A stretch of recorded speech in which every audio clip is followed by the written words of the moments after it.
Good morning and good afternoon. Welcome to another episode of Before Coffee. It is our Mucking Fun Day episode. Did you have a good weekend? Was it absolute shit? Well, we'll let you know what's happening around the rest of the world, if they're having a good one or a bad one too.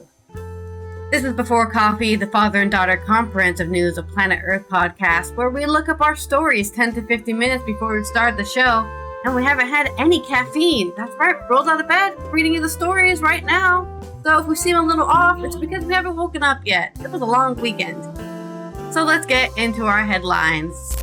Today on Before Coffee. Pedestrianization and greening of streets in Paris. 66% of voters in favor of extending the system.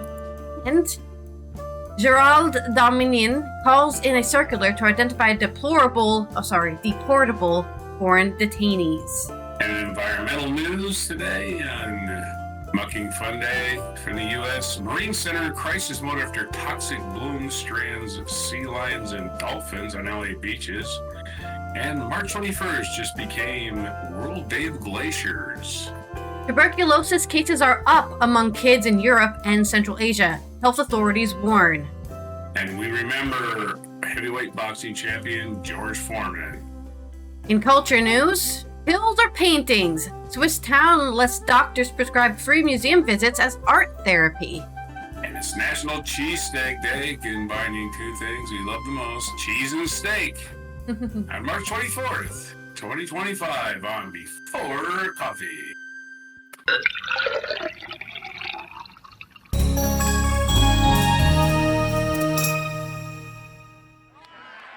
How'd your weekend go? Anything of note? I have nothing of note myself.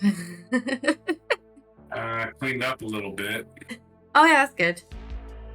Always nice to get that in. But, Spring cleaning time, you know? For like 14 hours, I think, on Saturday. Got 16 hours of sleep. That's nice. Tell you what. Bonus. Sleep is my favorite. Yeah, I have the same feeling about sleep as well.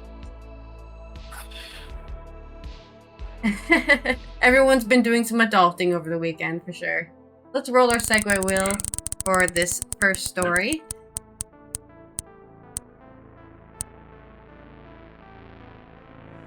Hey. All right, personal story. The one, the hardest one. A dreaded personal story. I have to search my memory. Who am I? What do I believe in? What did I do? Yeah. Where are my shoes? Where's my keys? Not this. All right, my first story is coming off the Liberation about Paris. They have just voted in favor of extending their pedestrianization and greening system of the Paris streets. By a large majority, participants in the citizen vote held on the 23rd of March, which was Sunday, in the capital voted yes to the proposal to plant and pedestrianize 500 new streets in Paris. However, the vote was marked by a very low turnout. 3.9% of the... Okay. That's very low. Extremely low. Negligibly low. Parisians are asking for more. By a large majority, 66% participants in the citizen vote held voted yes to the proposal to plant, pedestrianize 500 new streets in Paris, according to the title of the consultation conducted by the municipality. The result, however, must be viewed by a light of turnout. Only 54,489 voters turned out in the capital's 218 open polling stations, representing only 3.9% of those registered on the electoral roll. This is half the number in the previous two elections, which saw some as 8% voters turn out. Wow, people in Paris really don't like voting, huh? The proposals then were more divisive, tripling SUV parking fees by 2024 or banning self-service electric scooters a year earlier.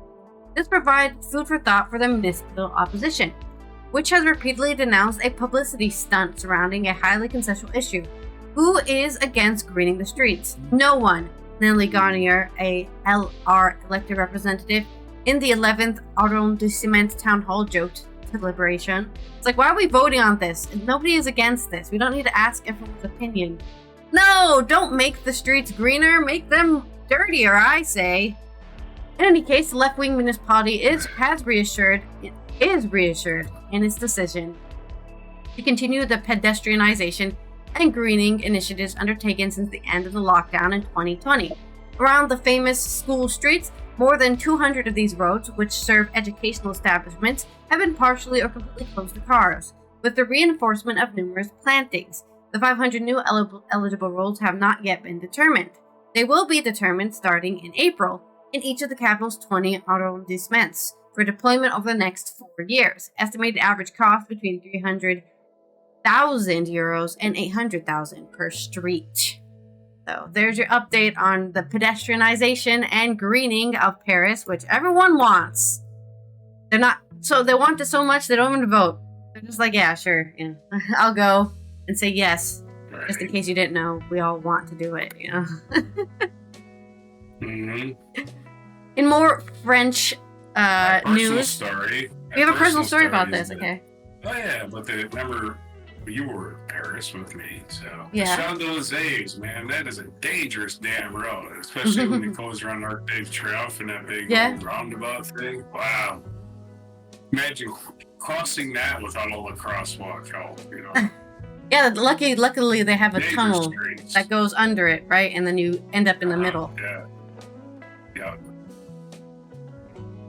Those Parisian streets. That damn thing. We walked that old stinking thing all the way to the Eiffel Tower. I don't remember whose idea that was, but it was an idea for sure.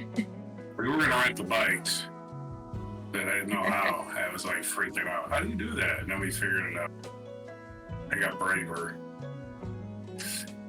So on. Alright, sorry to interrupt. For our next story, we have also coming out of France, Gérald Darmanin calls in a circular, which I think a circular is some sort of political document saying, hey guys, I'm saying something important. You should follow this or do what I'm asking you to do. In an interview with the Journal du Dimanche, the Minister of Justice stated that French prisons hold more than 90,000 foreign prisoners, or nearly a quarter of the prison population. What are we citing for that? Trust me, bro, I don't know. I'm sure he has somebody who said that. Oh, it's turned back into French. I can't read French. There we go. After recently affirming his desire to undertake... Oh, this is on Le Monde, by the way. After recently affirming his desire to undertake work to simplify the mechanisms allowing foreigners convicted in France to serve their sentences in their own country, the Minister of Justice, Gérald Darmanin, has put in his money where his mouth is with a circular calling on prosecutors and prisoners directors to identify foreign prisoner eligible for expulsion from French territory. In the text dated the 25th of March on Friday and revealed on Saturday by Le Journal de Dimanche, JDD, the Minister of Justice calls for a firm penal policy marked by clarity and speed with regard to detained persons of foreign nationality who have been definitely sentenced. Gérald Darmanin argues that the context of prisons overcrowding 82,000 prisoners for 62,000 places calls for using most of the levers, including with regard to foreigners in prison, definitely sentenced and or due to be removed from the national territory as part of an administrative or judicial measure. In an interview with the JDD, Mr. Darmanin said that French prisons held more than 19,000 foreign prisoners, both defendants and convicted prisoners. But he wants to only get rid of the convicted ones, I think. Not the ones who are still defending or in trial. Or 24.5% of prison population. 3,068 European Union nationals, 16,773 from outside the EU, and 686 prisoners whose nationality is unknown. Calculation is simple. These foreigners, or even some of them, served their sentences in their own countries. We would no longer have an overpopulation problem, without having to release those should not be, explains the minister. I feel like the thing with prisons, which, of course me, an American, has to talk about it, but there's a lot of laws that over time that are not violent laws that put people in prison for, right? Like robbery or something, right? Just robbery, not violent robbery, not, nobody was hurt. Just complete baseline robbery, and there's people in prison for that. And maybe that's more of a structural issue, I think. Societal issue.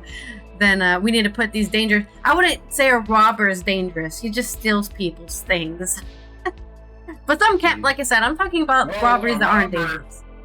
No. Robberies in person. Yeah. And burglary is a property crime. Okay, sorry. Yeah, you're right. Burglaries. They're two different The point is, that's just an example. I'm not, citing any facts here. But there are crimes out there that people are being put in prison for that aren't dangerous for other people. They're just like, you broke the law, so we need to put you away. And I wonder how many of those people in prison are due to those kind of crimes. Not stated here, but that's what the UK had to do, right? Like a couple of weeks ago, we talked about how the UK was also having an overpopulation problem with prisons. So they released a lot of people who are in prison for what you would argue not very serious or dangerous crimes, and put them more on a parole system or, whatever instead. Put, ankle monitors on them. Streamline the procedure with partner countries. You have to feed prisoners. Yep. To feed them, you got to give them health care. It costs money. And they just don't have enough room. Right. They're overpacking their prisons right now. Well, they'd be like the United States and start private prisons and turn it into an industry. Yeah, no.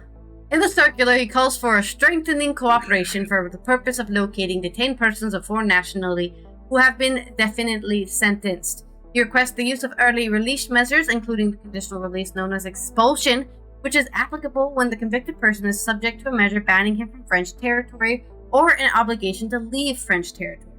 You will ensure that this is systematically requested when the situation allows, the Minister of Justice writes the prosecutor.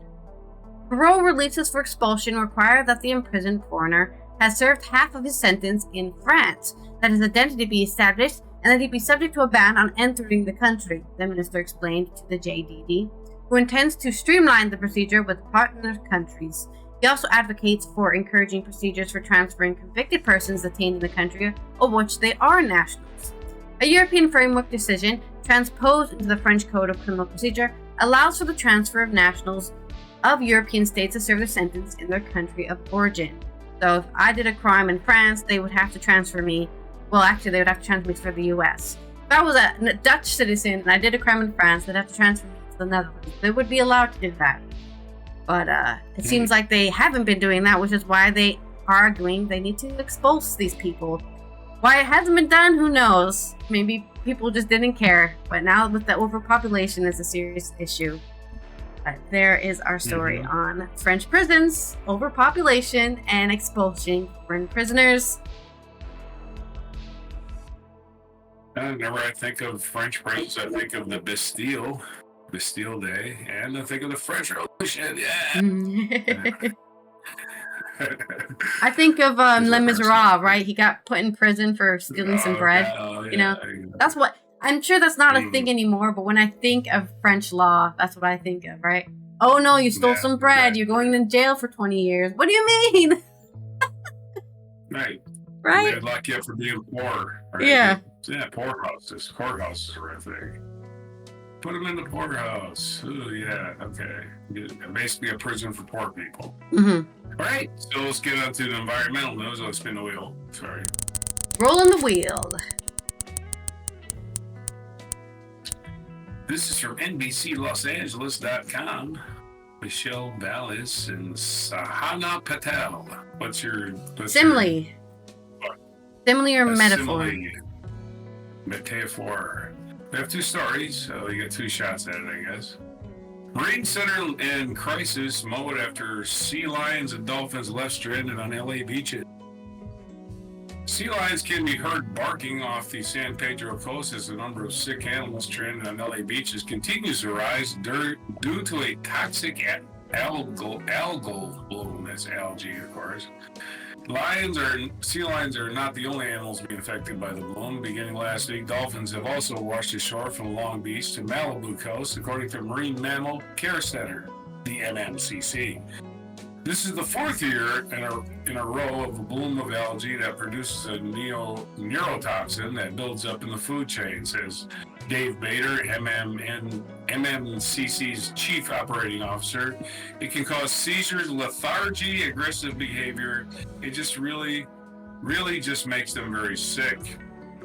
MMCC is operating in crisis mode, and a triage space is being set up in the center's parking lot to increase space for additional patient admits as the volume of animals coming into the MMCC each day remains high.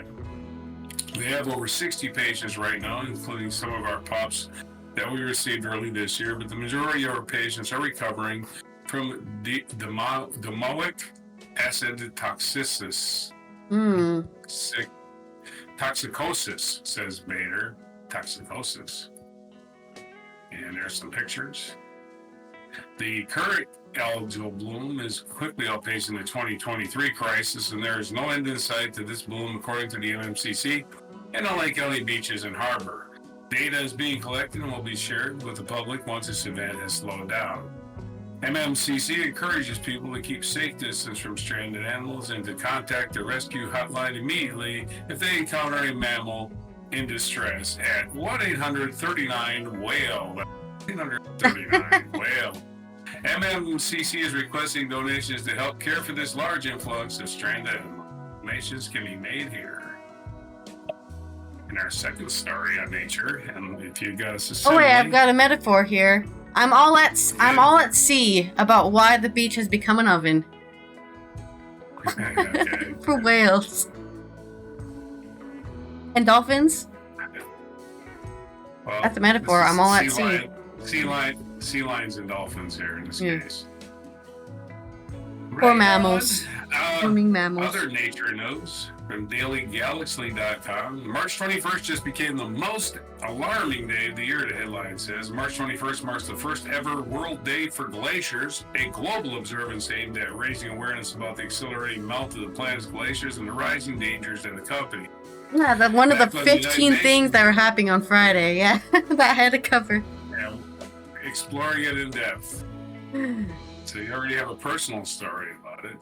Backed by the United Nations, this initiative also sets the stage for the upcoming International Year of Glaciers Preservation in 2025, spotlighting how nearly 2 billion people who rely on glaciers for fresh water face an increasingly unstable future. Melting glaciers are reshaping the risks.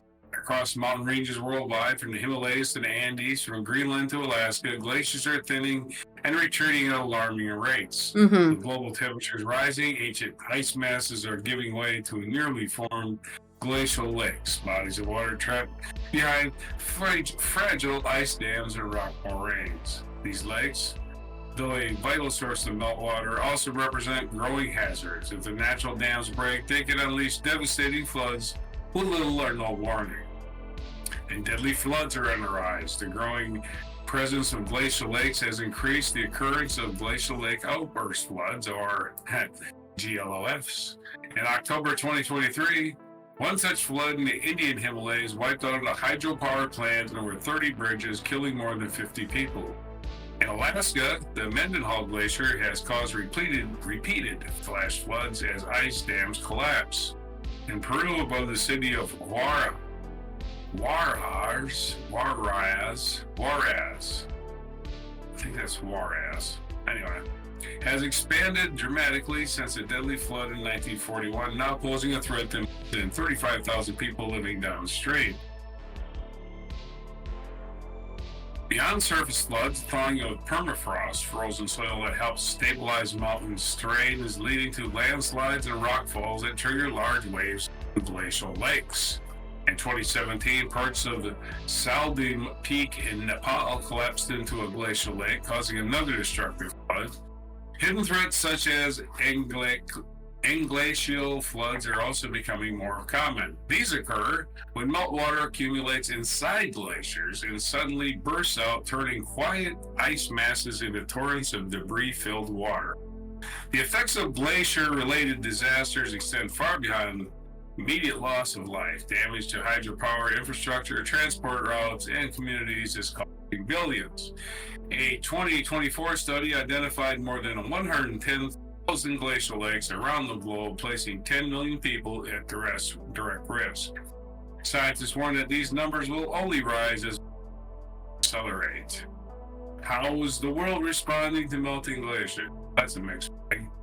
In response, governments and scientific communities are stepping up efforts. Early warning systems, lake drainage projects, and strict zoning regulations are being implemented in vulnerable regions. The United Nations has declared 2025 to 2034 the decade of action in cryospheric scientists to coordinate global research and risk mitigation strategies.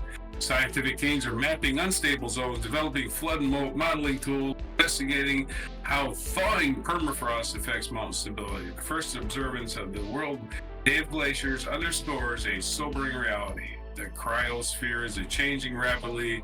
Is it changing rapidly? It's a folk song.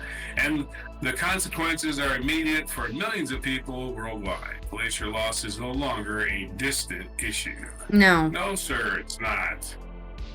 So there's your got a metaphor for melting ice? Maybe you do. Yeah, we've really left the glaciers out on the cold. That's a pun, man. No, that's a metaphor. Okay, all right. That is, maybe it's a little abstract for you, but it's definitely a metaphor. It's okay. We've left them out on the cold, even though they've really been brought in from the cold because they're melting. It's a metaphor and it serves as a pun. I got you. All right. But there we go. Yep, this is why it's really important to celebrate or observe, I should say, International celebrate just being alive, for God's sake. Glacier Day, so we can protect those glaciers from. I mean, it's the whole, really bad for glaciers out there. And moving at a glacier pace is a new meaning now because glacier moves fast. Yeah. Anyway, spin the wheel. All right, you've also got to give me a metaphor and a simile. All right. For my next story, we're talking about tuberculosis. Unfortunately, it's back in Europe and Central Asia. I can't say about anywhere else, but this is the article here that we're talking about. This is on Euronews. The report comes amid cuts to global aid, which health officials say could lead to resurgence of tuberculosis. Cases of tuberculosis, or TB, the world's deadliest infectious disease, are up to nearly 10% year over year among children in Europe and Central Asia, according to a new report from international health agencies. The data, which is from 2023, indicates that the European region is still grappling with the spillover effects of the COVID-19 pandemic, according to the report from the European Centre for Disease Prevention and Control, ECDC, and the World Health Organization, WHO, European team. It comes as health officials warn that cuts to global aid could lead to a resurgence of TB worldwide. In 2023, more than 172,000 people in the European region either got TB or had a relapse of the disease similar to the levels reported in 2022. The analysis shows, while TB deaths declined, they fell at a much slower rate than before the COVID-19 crisis. That suggests many affected people went undiagnosed and untreated when the pandemic disrupted medical services, and that the consequences are now becoming apparent, the report said. The toll on children also appears to be growing, with about 7,500 tuberculosis cases among kids under the age of 15 in the European region in 2023, a 9.6% increase from the year before. Almost 10% increase. That's terrible. More than 2,400 of these cases were reported among children under 5, who are at a higher risk of a serious illness and death. The current TB burden and the worrying rise in children with TB serves as a reminder that progress against this preventable, curable disease remains fragile. Dr. Hans Kluge, the WHO European Director, said in a statement. The findings indicate that TB is continuing to spread across Europe and that immediate public health efforts should be put in place to get the disease in check, the report said. So, why is TB so hard to eliminate? TB is caused by a bacterial infection that mainly affects the lungs, but can also spread other organs. Most people who are infected do not go on to develop the disease, but if they do, it can be dangerous, killing about 1.25 million people a year. That reminds me, I can't remember her name right now, There's a famous woman who just killed people by having TB. She didn't have it herself, but she just was around people and everyone would die. She was a walking infection. Typhoid Mary. Yeah, Typhoid Mary. Yeah, maybe. Yeah. It was typhus. Typhoid. It was typhus. Okay, sorry. I thought it was tuberculosis. And it also coincides with other critical health problems. In the European region, 15.4% of people with new or reactivated tuberculosis also have HIV, which can progress to AIDS if left untreated, the report said. Yeah, you already have something that's destroying your immune system, and then you get more sickness. That's how they get you. TB primarily affects people living in poverty, and that's why it continues to affect people. Because if it was affecting rich people, I wish that was how diseases work. You know, oh, you sure got a lot of money in your bank account. Attack! But it doesn't actually. Diseases don't know that you're rich or not, but you're just more likely to get them because you just have a low quality of life. It can be difficult to manage for a host of reasons, including delays in getting a diagnosis, whether patients take their medication on time or can afford those medications, and a lack of access to the right treatments. Patients must take tuberculosis medication daily up to 6 months in order for it to be effective. So stopping treatment early can allow the bacteria to become resistant to the drugs, making the disease harder to treat and allow infections to spread.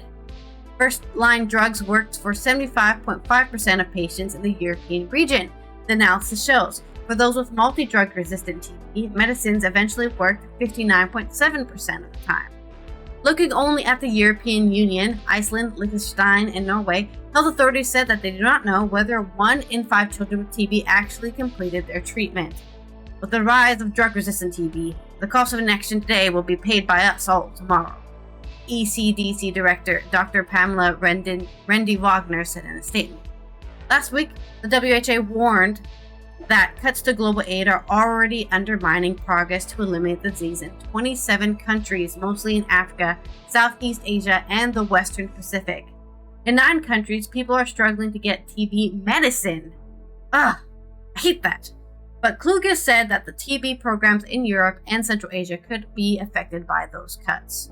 Across the region, Russia had the most cases in 2023, followed by Ukraine, Uzbekistan, Kazakhstan, Turkey, and Romania. The cuts mean TB transmission may go unnoticed, further fueling the rise in hard-to-treat strains, Kluge said.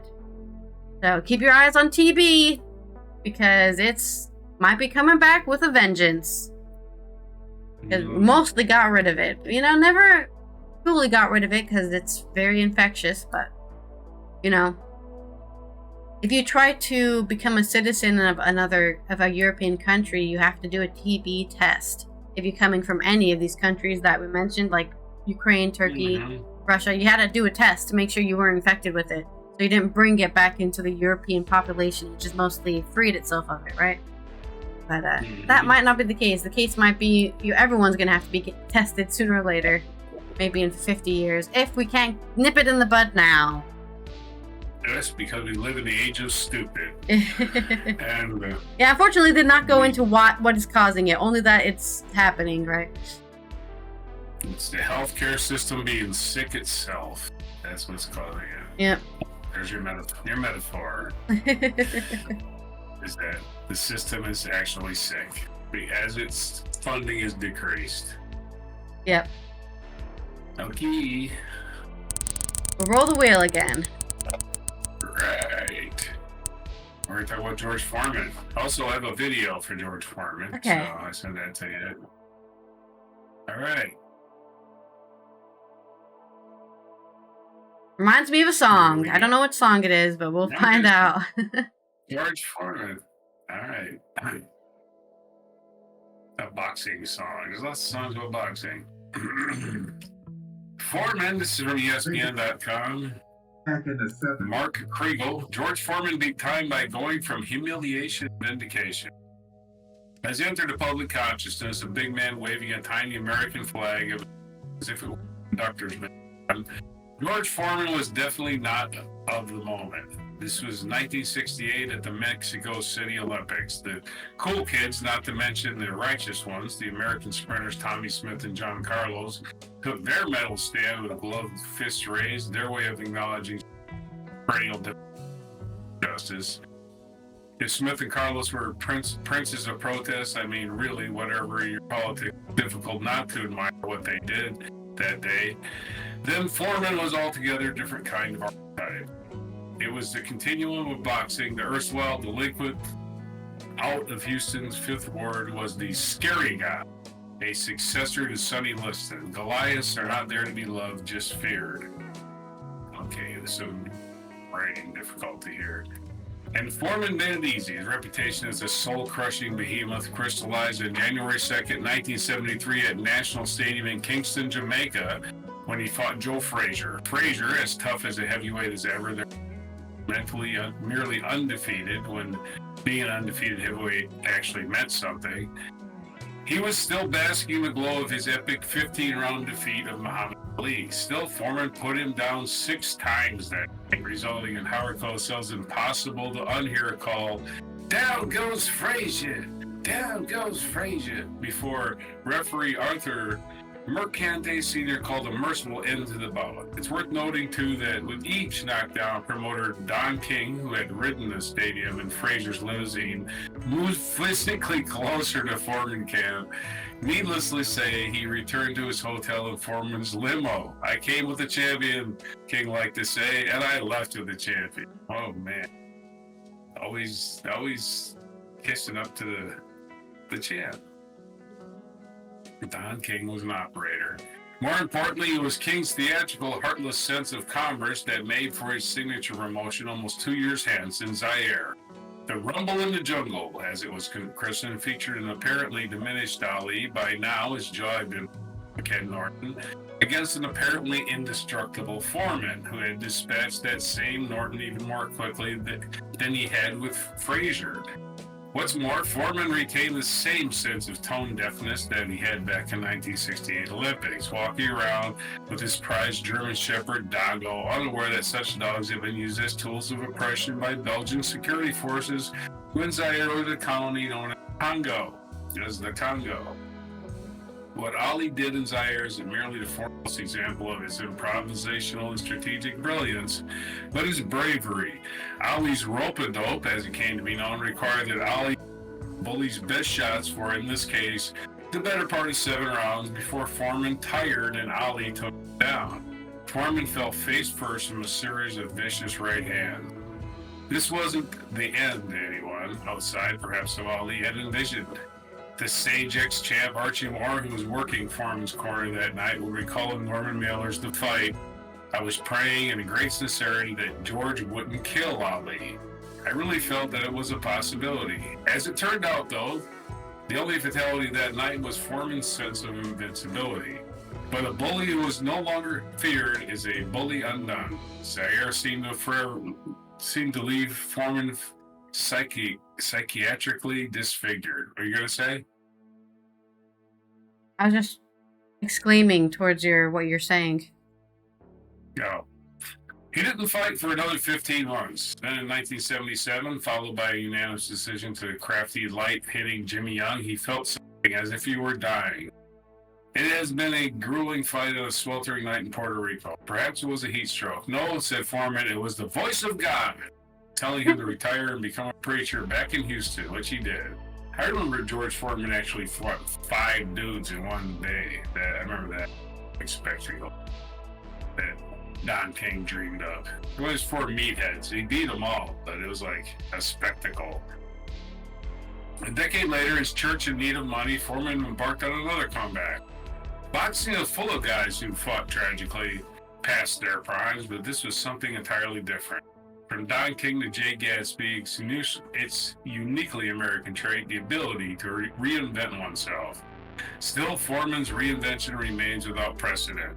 The surly bully returned fat, happy, and religious to boot. So fat and happy, in fact, he would go on to set records as the seller of his eponymous grill. Still, his talent for commerce obscured his historic athletic accomplishment. I was there the night of November 5th, 1994 at the MGM Grand when Foreman, whose comeback had long been considered something of a novelty, fought the heavyweight champion, Michael Moore. Moore was a talented champion in his physical prime and a southpaw to boot. He had an excellent corkscrew grab and was very well trained by Teddy Atlas, who kept reminding his fighter and everyone else who would listen that Mr. Fat and Happy was a con artist. It occurs to me now that any champion worth a damn is part con artist, but Foreman's true aptitude for subterfuge wasn't truly evident until that night. He was 2 months shy of his 46th birthday and hadn't fought in 17 months, not since a unanimous decision loss to Tommy Morrison. By way of comparison, the oldest man to win the heavyweight title, Jersey Joe Walcott, was 37 when he knocked out Ezzard Charles in 1951. No surprise then that Moore won 8 of the first 9 rounds, working behind a tough corkscrew jab. By now, Foreman's face was lumpy and marked. Still, he knew exactly what he was doing. If this were a con under street, it was downright Ali-esque. His own answer, 2 decades hence, to the rope-a-dope. Above all, it was a stratagem requiring bravery and a singular belief in oneself. So Foreman ate those jabs and those hooks. They exacted a terrible price. It was one Foreman was willing to pay for his chance, his only chance, in fact. It began with a slapping left hook that seemed to stun Moore. Then, in a possibly short right hand that landed flush to the young champion's chin, Moore was counted out at 2:03 of the 10th round. The famous blow, that right hand that traveled mere inches, but those same inches traversed time and space, across decades and continents, from Zaire to Las Vegas, humiliation to vindication. The young guy beats the old guy. That's the story of boxing. One of them, anyway. But Foreman wasn't merely an old guy, or even the oldest in any division, mind you. Athletes are artists whose artistry dies with their youth. For fighters, it tends to be worse, as the youth is literally beaten out of them. George Foreman, erstwhile bully, seller of grill gadgets and mufflers, did the greatest thing any athlete can do. He beat time. So there's a long story on George Foreman. He became heavyweight champion at the age of 46. The second time. The first time, he was just a kid. And he didn't, well, Anyway, he didn't die of a bloody concussion in his head. no, Which can happen when you're a boxer. Famously has 5 sons named George. Well, Mama said knock you out, and that's exactly what he did. Or until he got knocked out himself. That's the story. There's a reminds me of a song by LL Cool J. Mama said knock you out. George Foreman grill. Yeah. If you want to knock somebody out, hit him with a George Foreman grill. That'll hurt. That would definitely be a crime, I think. Definitely not regulation. Punch people with a George Foreman grill. Alright, your segue is going to be another metaphor or simile. As we move over to our culture news. If you live in Switzerland, you might want to move to this town so you can get a free museum visit for your therapy. This is by Elise Morton, NAP, on Euronews Culture. In Neuchâtel, Switzerland, doctors can now prescribe free museum visits to patients as part of an initiative aimed at improving mental and physical health. Stressed? Feeling run down? In need of a little pick-me-up?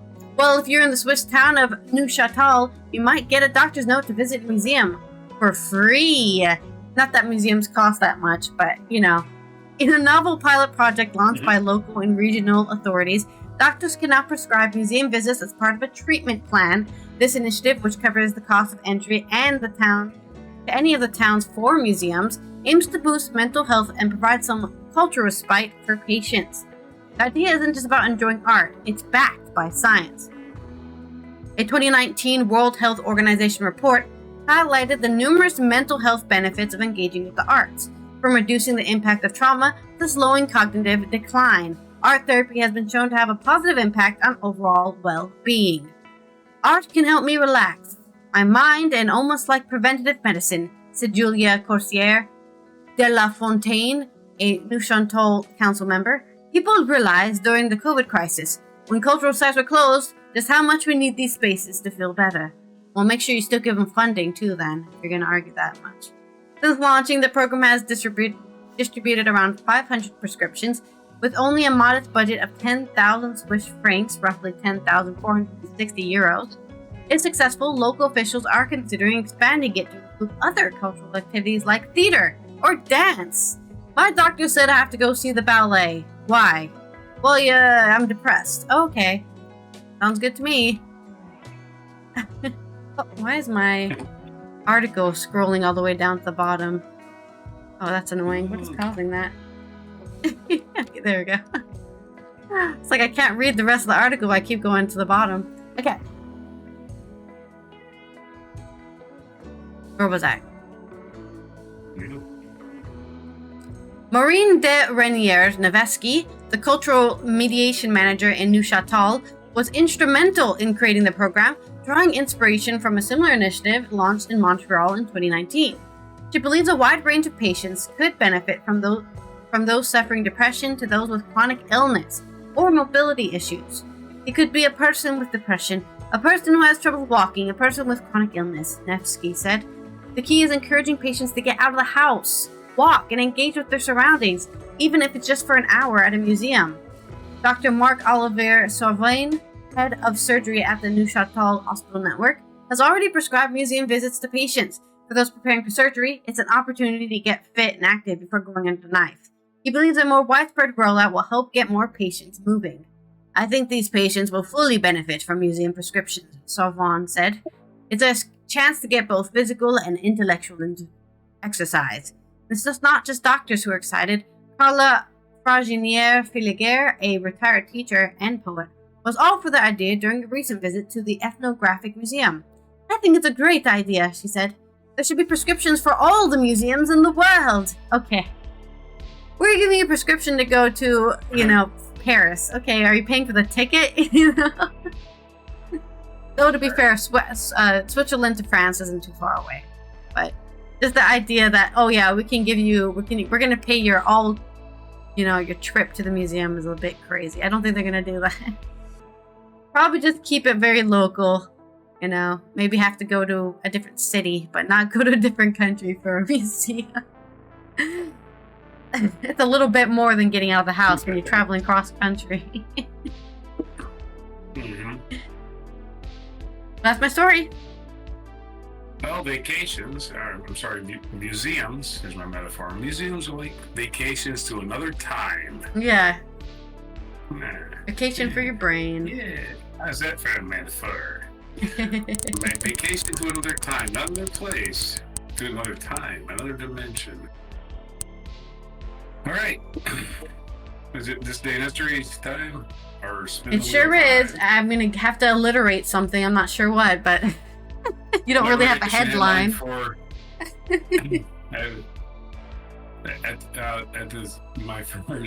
Our first thing is 1603. King James VI of Scotland ascended to the English throne as James I, following the death of Elizabeth I. As the Stuart kings took over. The Scots got it in the end.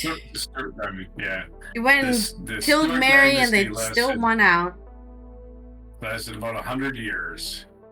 1870, I'll give or take what is his name? Cromwell or two, right? Yeah.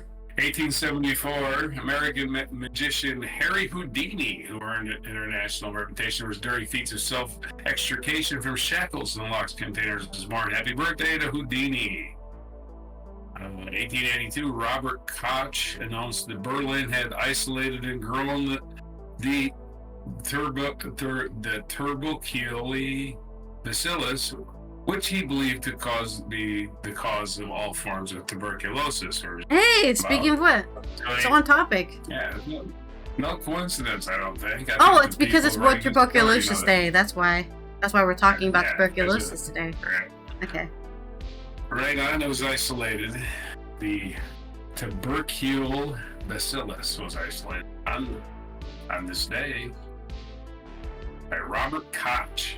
In 1887, American comedian Fatty Arbuckle was born. His successful career is halted by the first of major Hollywood scandals. The first one, wow. 1905, a pioneering French science fiction author Jules Verne died in Amiens, France. 1944, more than 70 Allied prisoners took undertook a daring escape from a POW camp in Sagan, Germany, though most were eventually recaptured and inspired the classic World War II movie The Great Escape, starring Steve McQueen and James Garner and other people. And of course, that was a weird prisoner camp because they only kept people there that had escaped from other prisons.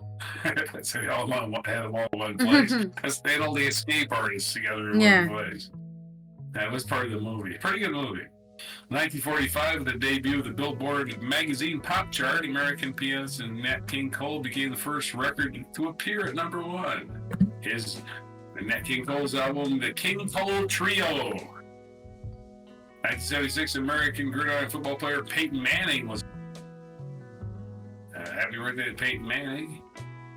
1980, a vocal critic of the violence during El Salvador's civil conflict, Archbishop Oscar Romero was assassinated while celebrating Mass in San Salvador. He was canonized in 2018. 1999, a fire began to block tunnel, a major alpine automotive tunnel connecting France and Italy. It took 2 days to put out the blaze, and 39 people were killed. Oof. 2002,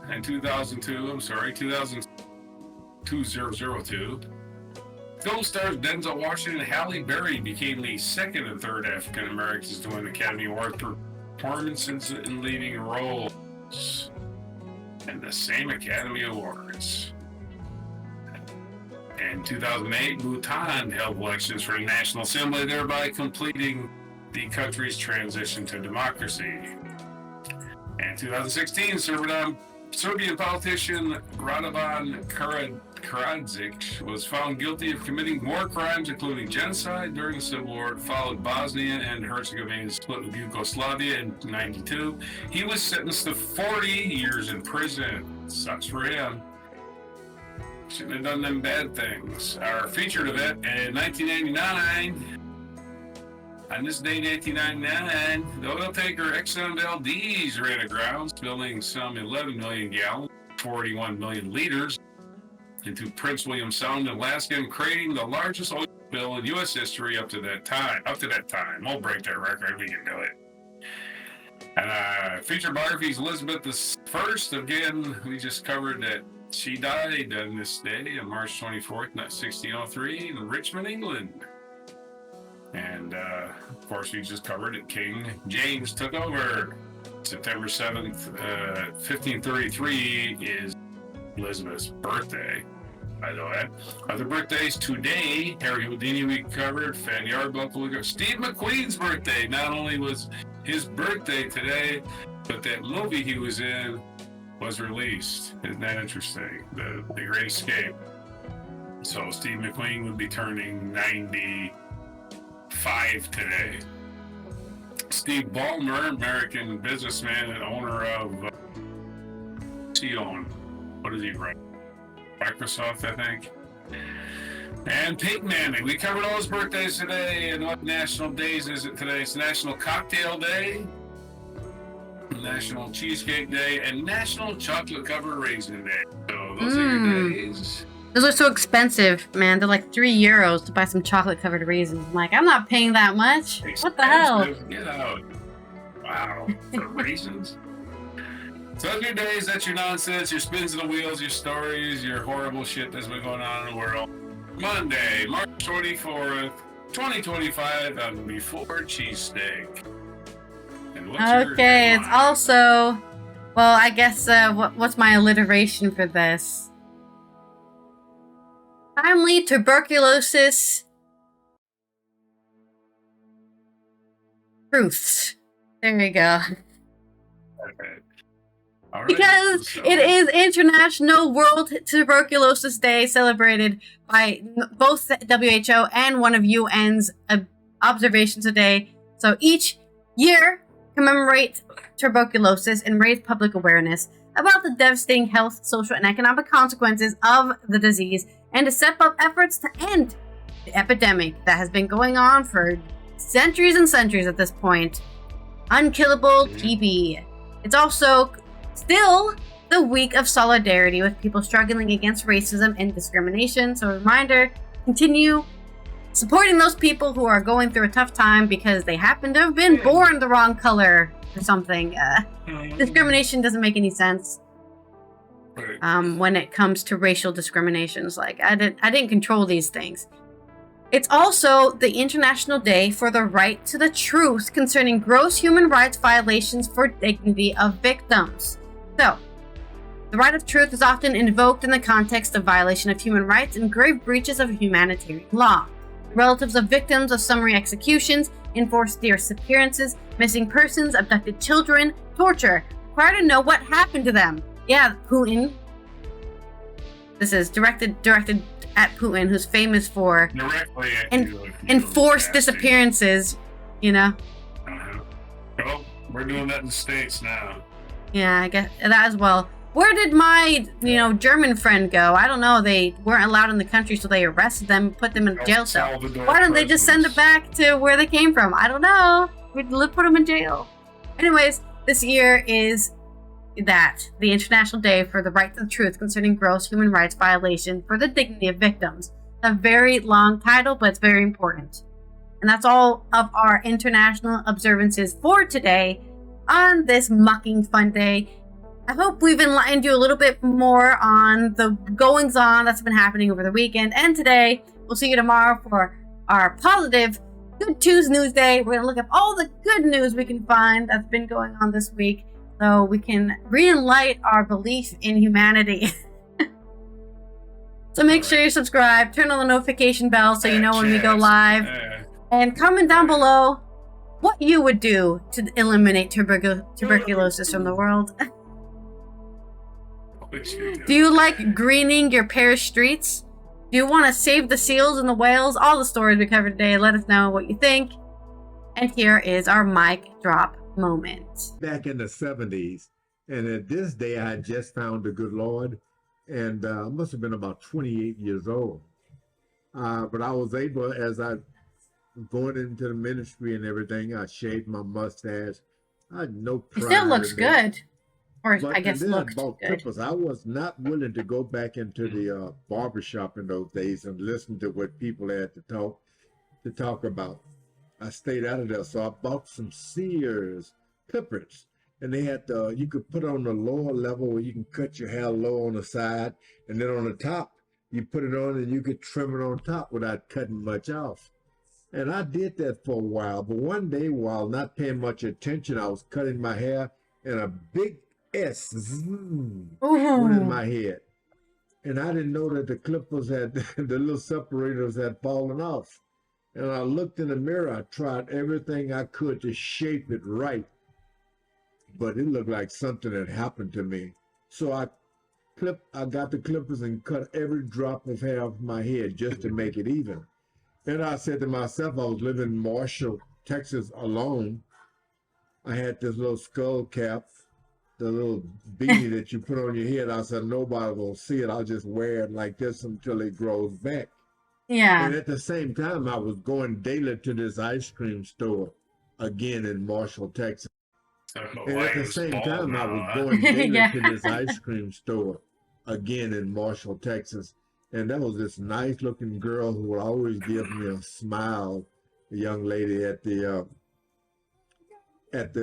ice cream shop when I'd buy ice cream. But one day I'd gotten there, and one of the girls who helped her just bust out laughing. Boy, she burst out laughing. Oh man, how embarrassing. Then I looked at the other girl that I kind of had my eye on. She just started sniggling. I said, what is wrong with them? And I looked up. I had forgot to put my skull cap on. Oh There I no. was sitting there with a bald head. I never went back to that ice cream shop. I No. never did. That's But after a couple of days, I had to have a long traumatic. talk with myself. I said, here you are. You got your big shoulders, and you got about more than $800 in the bank. And you got a nice car, a Cadillac car, and you're ashamed of yourself for something like that? And I never wore hair again. I never did. Not because I thought it was nice looking, but the idea, I looked around and fumbled around in the mirror, and I recaptured something that my mother loved about me, my face. She liked Yay! me. And I started to see myself and like myself again, too. That's why I never wore hair. I've never again. had a problem I with fell in bald love people. with me. I get that men And have I a problem never with was- it, but never was I, as a ashamed woman, right, I've never of it, and I seen a never bald grew hair guy and been again. like, oh, what a joke. Strange thing, though. Whatever. The last You few know, it years, doesn't. I had Just this hair, mind to man. get some It's just dead skin. dreadlocks. And I thought maybe I'll buy a wig because the little birds start stealing more of my hair. And just a message to everyone, like yourself. Exactly. Something goes wrong with you, always like yourself. If you That's like just another yourself, part of you. others will look at you and say, I like her as much too. I still like him. Thank you. This is George Foreman.